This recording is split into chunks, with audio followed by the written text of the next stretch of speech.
Living just enough, living just for the city.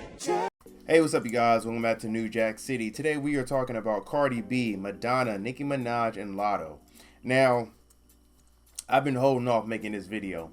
And the reason why I've been holding off on making this video is because I wanted to compile everything and I wanted to make sure that I can give y'all an 8-minute long video. Because, again, as y'all know, I'm just starting to come back to doing the videos, the regular videos and stuff like that. And it's getting hard, you know? Like, I remember I could really flow for 8-10 minutes on just, the topic at hand. And I could just, off the dome, just like think of topics to talk about. But it's getting harder. So, I got to get back into the groove of things. But having that being said, this is going to be a good piece because I'm bringing everything together and I'm going to be talking about the documentary that I've been holding off and now I'm actually about to get into. So, this is what's going on. Cardi B calls out Madonna over her Instagram post. I paid homage. These icons really become disappointments. Now, Madonna speaks on the impact of her book that was released 30 years ago. You're welcome, bitch. This is what Madonna said on her Instagram story. She said, 30 years ago, I published a book called Sex. In addition to photos of me naked, there were photos of men kissing men, women kissing women, and me kissing everyone. Oh yeah, Madonna was big on the LGBTQ thing. I forgot. That's why a lot of LGBTQ people like her, actually. I forgot about that. Anyway, she said, I also wrote about my sexual fantasies and shared my point of view about sexuality in an iconic way. Okay. I spent the next few years being interviewed by narrow-minded people who tried to shame me for empowering myself as a woman. Really? Okay. I was called a whore, a witch, a heretic, and the devil. So you post photos of yourself naked on the internet, publish a book behind it, talk about kissing and sex, and then you get mad when people call you a hoe. Okay, makes sense. Now, Cardi B can sing about her WAP. Kim Kardashian can grace the cover of any magazine with her naked ASS, and Miley Cyrus can come in like a wrecking ball. You're welcome, bitch's. And then she put a clown emoji. So, here's my thing. Let's get into it. Madonna, the same way as Nicki Minaj, they are suffering from what a lot of women are always going to suffer from. It's called ageism. That's what I'm going to call it. Ageism. Once a woman hits a certain wall, it goes for everybody. My mother has talked about it. It's kind of annoying when she talks about it too, but my mother has always said, like, oh yeah, Tyler, back in the day when I was younger, I used to get a whole bunch of looks. Now I'm just getting a few looks and stuff like that. And it's just like, like, my mom was beautiful no matter what. Like, my mom is beautiful, but we all know that a lot of women, they don't like to age because once you age, your beauty goes with it. Like, you're still going to be beautiful, but when you have kids and then, your age come into fruition, you don't look like you used to your younger self. And that's for all women. It is what it is, but it's called age. It's just, that's what happens. But with men, when we get older, seems like it's the opposite. We just get better. I don't know, but it's, that's the hand that we were dealt and that they were dealt. But with that being said, a lot of Madonna talking points and the reason why she's mad at Cardi B and Miley Cyrus and all these other girls is because she wants to be that same age that Cardi B and Lotto is and still get those flowers and still have her flowers and stuff like that. She wants to be the icon but still be the sexy icon. But you're no longer that. Madonna, your age, you're like 60 and she's still dressing like she's like 20 years old. It's really, I'm gonna be 100 with you, it's kind of disgusting. I'm not gonna lie. Me personally, that's one of the reasons why I don't even follow Madonna. I like some of her music. Her music kind of cool. My mom also was she wasn't a big fan, but she was kind of a fan of Madonna too.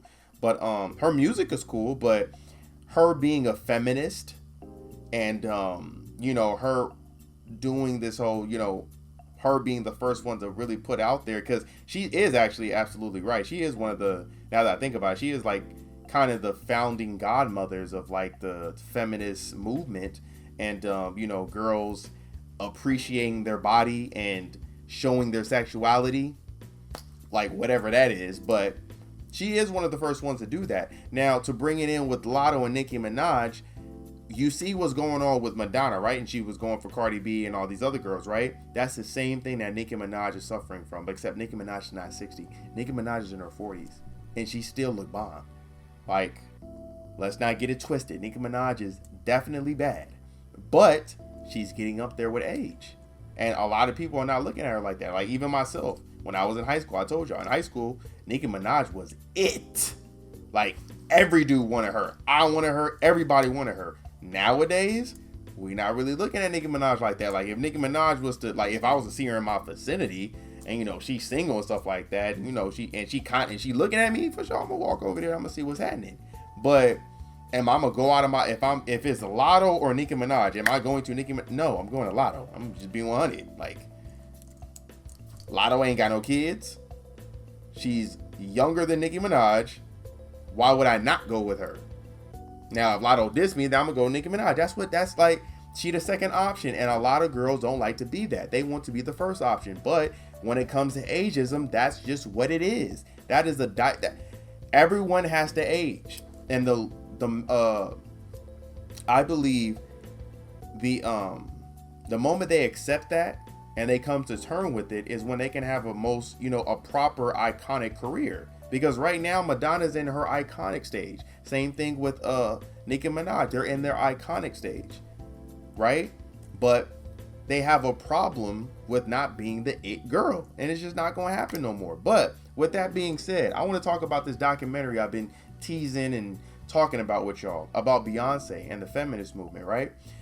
Madonna put a lot of stuff in perspective when I made this video, when I'm making this video, because she's absolutely right. She's the first feminist, but Beyonce took it to another level.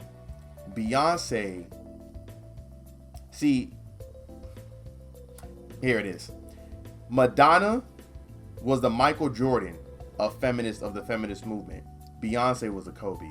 Ooh, y'all didn't like that, huh? Oh yeah, Beyonce, yes, she's the Kobe, and I'm going to explain it. I've been lowball, like, researching video clips and stuff like that of what I'm going to put into the video and stuff like that. But I'm telling y'all right now, it's going to be like an hour, 2 hour long documentary. It might be a part 1, part 2.